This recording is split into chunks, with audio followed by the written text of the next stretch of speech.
निशान डालो। मूवी की शुरुआत होती है दो पायलट से जो कि अफगानिस्तान के ऊपर फ्लाइंग कर रहे थे। अचानक अफगानिस्तान विरोधियों ने उन पर हमला बोल दिया और उन लोगों का प्लेन क्रैश होने लगा। अब ये दोनों पायलट सूट पहनकर किसी भी तरह अपनी जान बचाई, लेकिन उससे पहले अफगानिस्तान विरोधी उन लोगों के पास आ गए। अब ये दोनों पायलटों ने सभी विरोधियों का सामना किया और मलिक को छोड़कर सभी विरोधी को मार डाला और इसी बीच एक पायलट भी मारा गया। अब एक पायलट बची थी जिसका नाम कैट था। अब कैट आगे बढ़ती है और एक बैंकर के पास जाकर रुकती है। उस बैंकर के ऊपर रसियन भाषा में कुछ लिखा हुआ था। इधर मलिक के आदमी भी मलिक को खोजते हुए उसके पास आ गए और केट के ऊपर अटैक करने के लिए उसे खोजने लगे। अब कुछ देर बाद वे लोग उस बैंकर के पास पहुंचे जहां पर इन दोनों के बीच काफी फायरिंग हुई। केट ने कुछ मलिक के आदमी को मार गिराया, लेकिन वे तादाद में बहुत ज्यादा थे और एक आदमी ने तो केट के ऊपर रॉकेट से फायर किया। अब इस फायर से बंकर का मेन गेट खुल गया और केट को खुद को बचाने के लिए बंकर के अंदर जाना पड़ा। अब ये बंकर एक अंडरग्राउंड बंकर था और उसके साइड में सीढ़ियां लगी हुई थी। अब केट खुद को बचाने के लिए बंकर के अंदर चली गई जहां पर उसे एक्सपेरिमेंट का कुछ सामान दिखाई दिया। केट ने एक आदमी की लाशें देखी जो कि शायद इस एक्सपेरिमेंट का हिस्सा था। केट ने पास के टेबल पर कुछ कागज देखी और उसके ऊपर एक रिकॉर्डर था। केट ने उस रिकॉर्डर को ले लिया और उधर मलिक के आदमी भी केट का पीछा करते हुए उस बैंकर के अंदर चले आए। एक आदमी ने लाइट को ऑन कर दी और बैंकर के अंदर रोशनी आ गई। आखिरकार केट और मलिक के आदमी के बीच फिर से लड़ाई शुरू हो गई और इसी फायरिंग में एक्सपेरिमेंट किए गए एक कांच टूट गया। उस कांच के अंदर से एक क्रिएचर बाहर निकला और मलिक के आदमी ने उस क्रिएचर को मारा हुआ समझकर उसे कवर कर दिया, लेकिन थोड़ी ही देर बाद क्रिएचर जिंदा हो गया और मलिक के आदमी को मार डाला। इधर केट भी मलिक के आदमी से बचने के लिए नाले में चली गई और थोड़ी देर बाद वो नाले से बाहर निकली और बचे हुए मलिक के आदमी को मारकर वो बैंकर से निकलने लगी। लेकिन तभी पीछे से मलिक आ गया। उसने केट का पैर पकड़कर उसे बैंकर के नीचे खींचने लगा,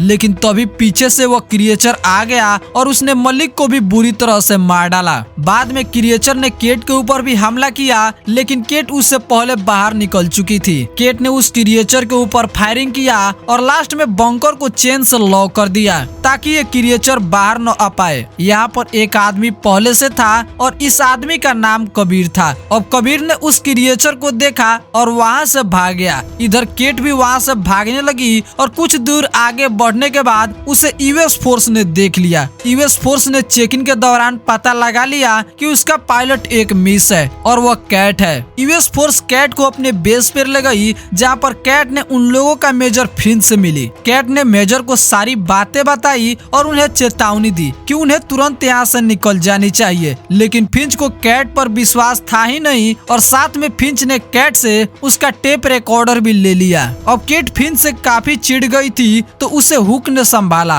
हुक ने सभी सोल्जर के बारे में केट को बताया और बाद में केट दवाई लेने गई। अब केट जब दवाई ले रही थी तो वहाँ पर उसे कबीर दिखाई दिया जो कि बंकर के बाहर उसे मिला था। अब केट कहती है कि इस आदमी से भी पूछ लो, इसने भी उस बंकर को देखा है और उस क्रिएचर को देखा है। अब हुक कहता है कि अगर ये बात सही है तो वो बंकर आखिर सैटेलाइट में दिखाई क्यों नहीं देता। अब केट कहती है कि शायद ये कोई सीक्रेट मिशन है। केट ने उस बंकर पर लिखे रसियन भाषा को एक कागज पर लिखी। अब कबीर जो कि रसियन और अंग्रेजी दोनों जानता था तो उसने उस रसियन भाषा को पढ़ा। कबीर ने बताया कि उस पर लिखा है कि डू नॉट ओपन। इधर मेजर भी कर्नल के पास कॉल किया था और उसे कैट के द्वारा बताई गई सारी बातें बता दिया था और कर्नल के कहने पर ही मेजर ने कैट से उसका टेप रिकॉर्डर लिया था।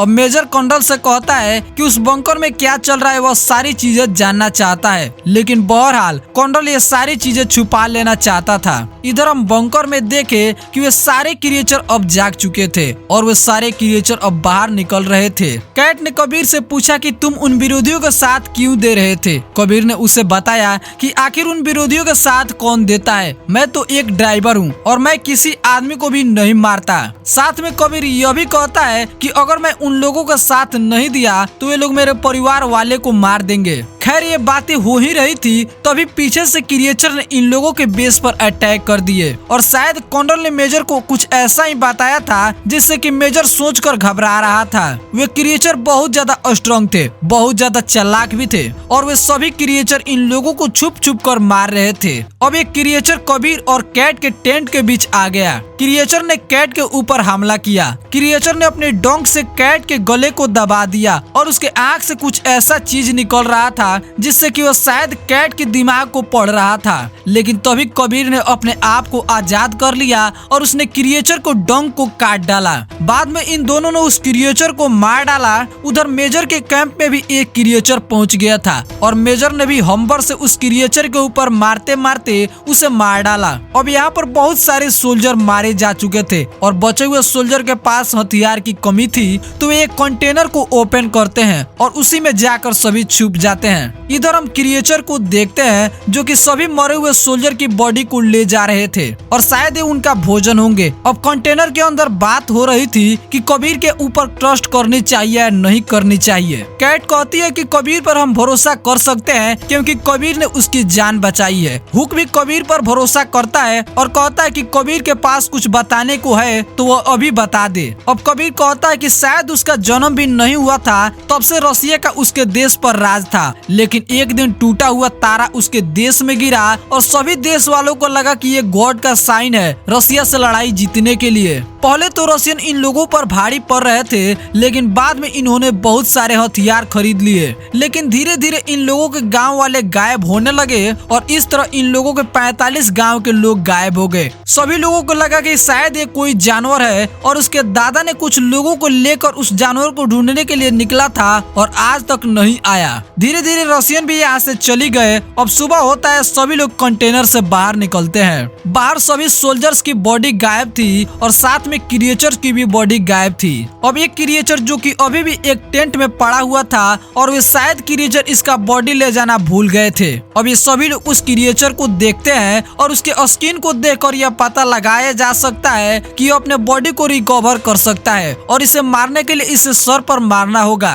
अब ये सभी लोग बात ही कर रहे थे तभी वो क्रिएचर जग गया। उस क्रिएचर ने कैट के गला को अपने डंक से पकड़ लिया और उसे दबोचने लगा। सभी लोगों ने मिलकर उस क्रिएचर का सामना किया और अंततः मेजर फिंच उस क्रिएचर के ऊपर लेकर डायनामाइट कूद गया और क्रिएचर के साथ साथ वो भी मारा गया। अब ये सभी लोग डिसाइड करते हैं कि उस बंकर को ही वो लोग उड़ा देंगे। सभी लोगों ने सामान को इकट्ठा किया और बंकर की ओर निकल पड़े। बंकर में जाकर हुक ने डायनामाइट को सेट किया और उसके बाद ये सभी लोग वहाँ से निकलने ही वाले थे। उसके पहले ही एक क्रिएचर ने हुक को नीचे खींच लिया। हुक नीचे गया लेकिन फिर भी वो जिंदा था। हुक इन लोगों से कहता है कि तुम लोग इस बंकर को उड़ा दो, मेरी चिंता मत करो। लेकिन कैट हुक को बचाने के लिए नीचे जाने के लिए तैयार थी। सभी सिपाहियों ने कैट का साथ दिया और सभी ने नीचे जाने का निश्चय किया। डॉक्टर को छोड़कर सभी सोल्जर्स नीचे चले गए और हुक को खोजने लगे। हुक एक जगह पर बेहोश पड़ा था। उसके आसपास बहुत सारे सोल्जर्स की बॉडी पड़ी थी। उसके पास ही एक क्रिएचर एक बॉडी को खा रहा था। हुक ने बड़ी चालाकी से उस पर हमला किया और उस क्रिएचर को मार डाला। इसके बाद हुक यहाँ से भागने लगा। इधर हम बाकी सोल्जर्स को देखते हैं जो कि हुक को अभी भी खोज रहे थे, लेकिन उससे पहले क्रिएचर भी इन लोगों पर हमला कर दिए और ये सभी उस क्रिएचर से लड़ते लड़ते उस चैम्बर से बाहर निकलने लगे। इधर डॉक्टर जो कि अभी भी बंकर के बाहर इन लोगों का इंतजार कर रहा था, लेकिन तभी यहाँ पर विरोधी आ गए। इन दोनों के बीच काफी लड़ाई हुई और डॉक्टर ने अकेले इन लोगों का सामना किया। लेकिन तभी अनाउंस हुआ कि इस बंकर को बस 20 मिनट में उड़ाया जा रहा है। इधर बंकर के अंदर सभी सिपाही उस क्रिएचर से लड़ रहे थे और धीरे धीरे सभी सिपाही मारे गए और लास्ट में सिर्फ कैट और हुक ही बचे।